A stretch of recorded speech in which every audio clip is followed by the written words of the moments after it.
Now, have you ever been in that awkward situation where, things are getting steamy and, it's getting hot and spicy in the bedroom, and then your partner asks you, what do you want? Tell me what you want me to do to you, and you don't know what to say. You're literally blank. You don't know what to say. Then you should probably try sexting, because sexting is the best way. It is the best way to know your partner's, sexual fantasies and fetishes outside the bedroom, because inside the bedroom, when it's face to face, it can be awkward. It can be difficult.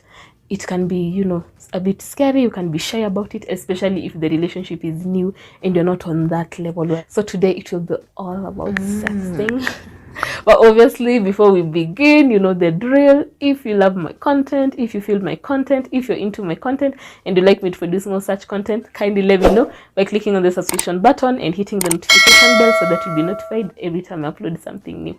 So how do you start? Simple. Hey, you wanna spice things up? Or hey, you wanna get nasty? Or like, hey, are you in the mood to get freaky with me? Just start simple but straight to the point. You get what I mean? To just get them notified that you're about to spice things up, you're about to take things a notch. And then you can also use, lots and lots and lots of emojis. Now, when it comes to emojis, different emojis have different meanings to different people. Like, for example, we have the eggplant, which implies the male genitals. We have the tacos, which implies the female genitals. We have the hearts, which represents how your vagina might be feeling at that moment or in that particular time. We have the sweat droplets, which imply, having an orgasm. We have the message bubbles, which imply, ejaculation, ejaculation of semen. The rhino or the bone, which implies, being horny. There are so many, the list is endless, and different emojis mean different things to different people as long as you're consistent. So you can choose whichever emoji you're comfortable with as long as you're consistent, so that the people you're sexting can be on the same page with you and avoid confusion. So just be consistent in whichever emoji you choose. You can also use a couple of emojis to imply a full complete sentence. For example, the eggplant plus the tongue, plus the message bubbles and the head explosion can imply I'm gonna go down on you until you come and lose your mind, something sexy like that. So you can use them in combination, or you can use them just as individual, or you can use them within a sentence, as long as you're consistent with your meaning, as I mentioned earlier. But sexting doesn't only have to involve emojis. You can spice it up a notch higher. Like, for example, you can send, suggestive photos, like maybe a photo of your cleavage or a photo of your bikini line, or you can involve photos of your body parts that you really, really, really find attractive, or you can send like complete nudes. You can send GIFs. You can send, voice notes. Voice notes are really, really, really sexy, especially if you're telling your partner what you want to do to them, or what you want them to do to you, and what have you, or even when you can send a voice note of you mourning. It's really, really, really sexy. Some people even send pornographic clips, just to spice things up, to keep the fire burning, to keep the bedroom spicy. Yeah, but the other thing you need to know is that when you're sending, your nudes and, so exotic photos and what have you, as much as it's fun, you need to trust the person you're sending this to, because this information can be really, really, really embarrassing if it leads to, your teachers, your peers, colleagues, probably your boss or family members. It can be really, really humiliating, and you will never, ever live down the shame. So it's really, really important to know and trust the person you're sending this sensitive information to. Lucky for you, being verified takes away all the guesswork in determining if the person you're interacting with online is safe to send this sensitive information to, or to meet in person. If you haven't met in person yet, you no longer have to spend, numerous amount of hours vetting if this person you're interacting with online is safe to meet in person or is trustworthy. You can simply just check them up on Being Verified and gain confidence in the person you're dating. Furthermore, Being Verified will not notify this person that you checked them out, so it's complete privacy and confidentiality. And the best part is, by using my promotion code Emma, you can get 15% off. So if your relationship is new, or like it's an online relationship, you probably met on Tinder or on Instagram, before you take things on a spicy notch, you need to be aware of the fact that 53% of people lie on their dating profiles. 1 out of 10 dating profiles are normally fake. And 42% of Tinder users aren't even single. And even if you think you know someone,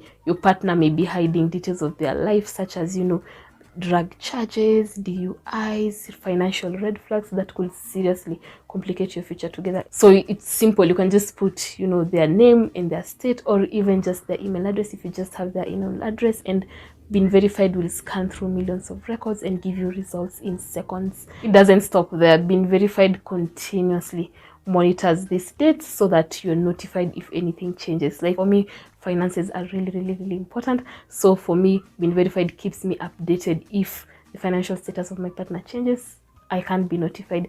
And being verified can also do the same for you. Don't forget to use my promo code Emma to get 15% off. So now that you trust your sensitive information are in good hands, then you need to notify your partner that you're taking things on a spicy note. Don't just bombard them, you know, with pictures of, you know, your boobs, or you bombard them with pictures of your penis without even notifying them that you're going to take things on that notch, because, you know, they might not be in a position to have a steamy conversation at that moment. You know, they might be in a public space, they might be with family and friends, and you do not want pictures of your genitals or like your your private parts popping up on the notification bar when they're with people. Someone has their phone, you know, and what have you. So it's just good to notify them, like, you know, just a conversation starter to signal them that you're going to take things on that level, you know. Then you also need to be aware of the fact that they might say no. Some people, you might not be connected on that level, which is not a bad thing. At least it gives you room to work on it and what have you. So the one thing with men, mostly for them, they will participate in sexting, you know, to gratify their sexual desires. But for women, on the other hand, they might participate in sexting because they feel some sort of emotional connection with this person. So if they are in that state where they feel like they're emotionally connected to this person, they might be willing to participate in sexting. But for men, they might participate in sexting just because they're trying to gratify their sexual desires and their sexual urges and what have you. So if they say no, don't get upset about it or pressure them about it, or you'll be nagging and annoying about it. Just respect their decisions and let it be at that. And then, as I did mention, sexting has very numerous levels. Like, you know, we have the basic, you know, just using the emojis and what have you, and it can go up to the extent of, you know, sending each other nudes and, you know, voice notes and, you know, erotica and what have you. Now, you might find your partner is comfortable with just sending emojis, but when it comes to, you know, sending pictures and voice notes or what have you, they're not comfortable with it. So it is advisable to have a safe word so that you identify what your partner is comfortable with, how far your partner is willing to go. If you're comfortable with just emojis and, you know, sending suggestive photos, but you're not comfortable with nudes, if it reaches that point where they're asking for nudes, you can use the safe word to signal them that, yo, I'm not comfortable going that high, you know. Yeah, so just have safe words. And the final and most important thing about sexting that you need to know is that sexting is about exploring fantasies. You know, it's about diving into the moment and, you know, letting yourself go, you know, tapping onto your imagination, going wild and what have you.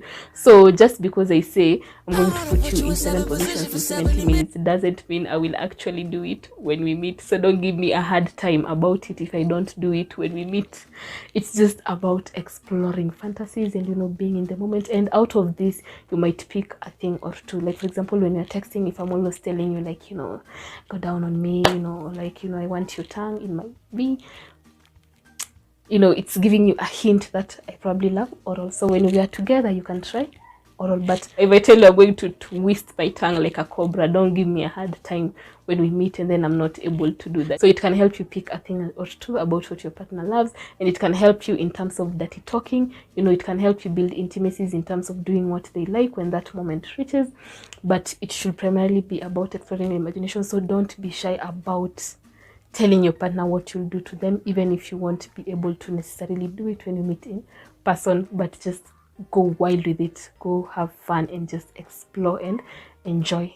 It will be so much fun if you're in a position where you're really comfortable, like probably in your bedroom at night or even during the day, whichever, but you have some privacy and you're comfortable and you be imaginative. Like if I'm busy telling you, you know, I'm undressing, like I want you to imagine it actually happening.